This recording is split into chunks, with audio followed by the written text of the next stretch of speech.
Hi, welcome in. My name is Henry Schleicher, and I will be doing my final marketing plan and presentation on the Instagram strategy for Callaway Golf. Now, Callaway's Instagram, they have 1 million followers, which is very, very good for a brand in the golf community.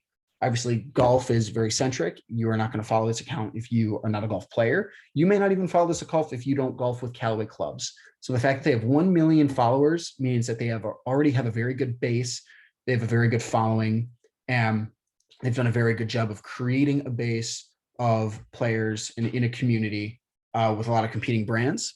They post between 2 and 4 times per day, and they follow 313 other accounts, mainly professional golfers and even some competing brands. Now, Callaway's presence on Instagram is very good. I've included some links to example posts. They do a very good job of sharing different posts, explaining their products, and showing what strengths their products have. So here they have a video. I'm not going to play it because it is 3 minutes long, but they show the strengths of their new club. This is the Callaway Epic Max. Now they even say it in the comments: hit the fairway, hit it down the middle, don't kill it, and then hit it far. And with this club, they say you are able to do that. They show the strengths of the club. They have a golf pro visualizing and showing how to use the club to its best strengths. And in the video, he explains what the best strengths of the club are. And then in the next post, Callaway, they do different sorts of giveaways and not giveaways. They do different sorts of special edition golf balls. And in this one, they had a golf ball with little dog paws on it. So they do different sorts of golf balls, different specialty products in celebration of certain holidays, certain events, or certain foundations. And this one just happened to be about a hashtag bones or no bones and about Noodle the pug. So getting in on a little social media trend, making a product to, kind of play off that. And obviously they say it's sold out, but playing into that sort of social trends and all that has made some of their products very, very popular within golf. I'm going to close out of these. And so their current content, they post obviously lots of golf, mainly their products, explainers of their products, some interviews with their pros, mainly Phil Mickelson and Jon Rahm, explaining the benefits of their products and why they like them and why they use them. So that kind of hits on a lot of these. They're mainly the first two. They do a lot of athlete publicity about their athletes, explaining their achievements. If they win a tournament or win an open, obviously they celebrate that. The product recognition that they show, whenever they come out with new products, they have their pros use those products, and then they have their pros explain them and explain their strengths. And obviously they showcase them. And then for holiday centric posts, Callaway's been very good about the holidays and making special edition golf balls with fun little designs on them and with different products celebrating the holidays. So they did one for Halloween, they do one for Thanksgiving, they do for Christmas, and all other things in the holiday season. So being able to do those and kind of hit on all sorts of different marks has made them very popular. With their SWOT analysis, I've mentioned their brand recognition, but their market variety is also a strength. They really pushed hard to grow in the European market. And they started by signing Jon Rahm, the #1 golfer in the world, who is from Spain. So they've really pushed to try to grow that market and create more of an audience overseas across the pond. And in their product variety, they offer plenty of different products, mainly for men. They have 3 different kinds of irons, hybrids, like 5 different types of irons, 5 different kinds of drivers. They have plenty of products. They have more putters than I can name. Anything that's specific to the strengths of somebody's game, they have it. And they've done a good job of innovating and making new products to keep their golfers at the top of their games. Obviously, some of the weakness is price. Golf is an expensive sport. They can't outrun that and can't make money if the products aren't expensive, just because of the nature of the sport and their audience. If you are not a golfer, you're not going to be interested in this. And if you're a new golfer, you're probably not going to want to buy a set of brand new expensive clubs. And Callaway does not have a lot of clubs in that cheaper range for people trying to get into golf. So really, it's only experienced golfers who use these clubs. And speaking of experienced golfers, golfers are very loyal and they're loyal to their brands. So if you are a TaylorMade golfer, and you've been a TaylorMade golfer for a long time, odds are you're going to be a TaylorMade golfer for the rest of your life. Same with Callaway and same with PXG, and I'll get to them in a second. Their biggest threats, TaylorMade and PXG, they're both very popular. They're growing in the game of golf, and it's hard to get people who use other clubs to convert. Now, moving on and evaluating TaylorMade and PXG, TaylorMade is 1.3 million Instagram followers, and they post 2 to 4 times per day, very similar to Callaway. PXG 1.3, still in that kind of same range, but you're sometimes a little less. And Callaway and TaylorMade, excuse me, actually they have more followers on Instagram than Callaway. So they've also done a good job of being very popular, especially having Tiger Woods as an athlete has helped them. Dustin Johnson, Rory McIlroy, Colin Morikawa, having those guys has helped them grow.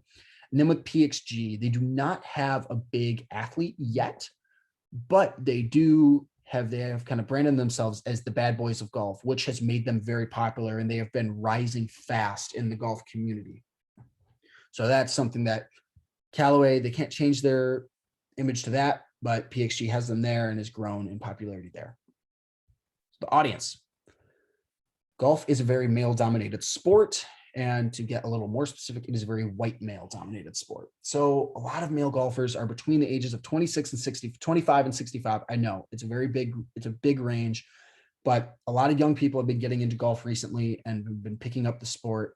And obviously the older generation loves golf just because of the price point of the sport and the way it's marketed and the way that, and who plays it. Unfortunately, it's dominated by a lot of people who happen to be white. Not that there aren't people of color who represent the golf community. Just the big base of it, it is and has been a very white dominated sport for its history. The target on now, an audience I believe they should target should be female golfers. Now, looking back to the SWOT analysis, they have all these different sort of varieties and different strengths that they have. But unfortunately, they do not target the female audience that much. And I believe that is something they should really connect with. They do have female products, but they lack, and they're not that good. Now, what I think they should do is, there have been a lot of women on the LPGA tour who have really stepped up and shown a lot of popularity and won gold medals and won majors.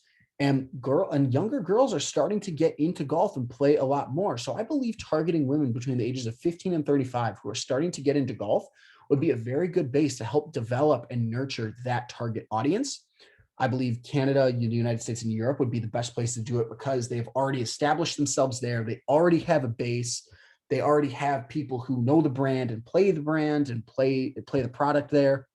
And I think just starting there and going from there would be a very good place to be. For my made-up persona, I've done Jess. Her name is Jess Fernholz. She's 31. She played Division I golf, and she actually got her husband into golf. And I think this is the kind of person who they need to target right off the bat. She's not a beginning golfer, so you're not getting her right into the game and saying, hey, spend $2,000 on new clubs that you may or may not use and like the sport. Jess is an experienced golfer. She likes the sport. She's played the sport. She's been successful in the sport. Having her as an athlete, you know that she's looking for clubs and looking to improve her game because she still plays competitively and plays to be better than she was the last round. So having products for her that are always innovating, always getting newer with new technology and new products, new shafts, new club heads, new sort of materials, having that, this is a product that plays totally to her. And she's somebody who I believe they need to target more people like. And so the goal is to grow the audience and spread the brand. So the goal is, they do not have a strong connection to the LPGA right now. They have a few athletes, but nothing crazy. And I believe they need to really step it up and try to get more products that are suited for female golfers in their game so they can attract more people like our made-up persona, Jess. So they do have brand notoriety in the PGA, which is a good start. And I believe they can foreplay that into something else, and they can convince golfers to switch brands if they can show that their products are superior to other ones with their new technologies. So this is made for people in the consideration and intent stage. This is not made for golfers who are just starting to get into the sport. This is made for people who are committed to playing, who are looking to upgrade their clubs and looking to upgrade their games. Being able to tell how this is working likes and comments on Instagram and interaction with Instagram posts will be our main form of looking to see how the marketing campaign is going. So I believe the plan of how to connect more to the female audience is their content. Callaway's done a good job of posting graphics and pictures of clubs and looking at how, the design of said products and how they operate with those new technologies. But I believe they should also do some videos, some more videos like the one I showed earlier, explaining how the product works and showing the use of the product and the benefit of how well the product is working. I believe posting 2 to 4 times per day, involving that female audience, and doing the equipment breakdowns and involving interviews with PGA pros, with golf pros, with other females who have enjoyed the product and are like the product will help get people to convert from one brand to another or really strongly invest in Callaway's product. So like I said, they should share photos and videos, and there's people raving and talking about their product will get them to get people to move over.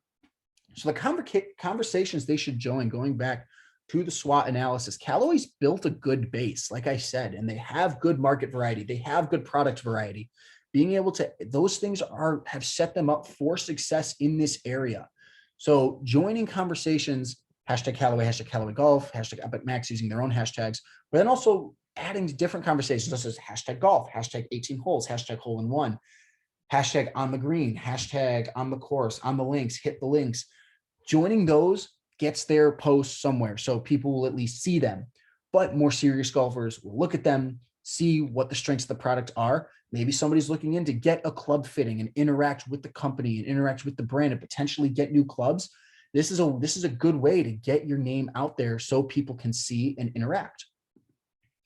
So I think their engagement development, I think they should do some product giveaways. Give away a rangefinder, give away a pack of specialty edition balls when the season comes around, when the different season comes around, like with the dog post, give away a free pack of puppy paw balls.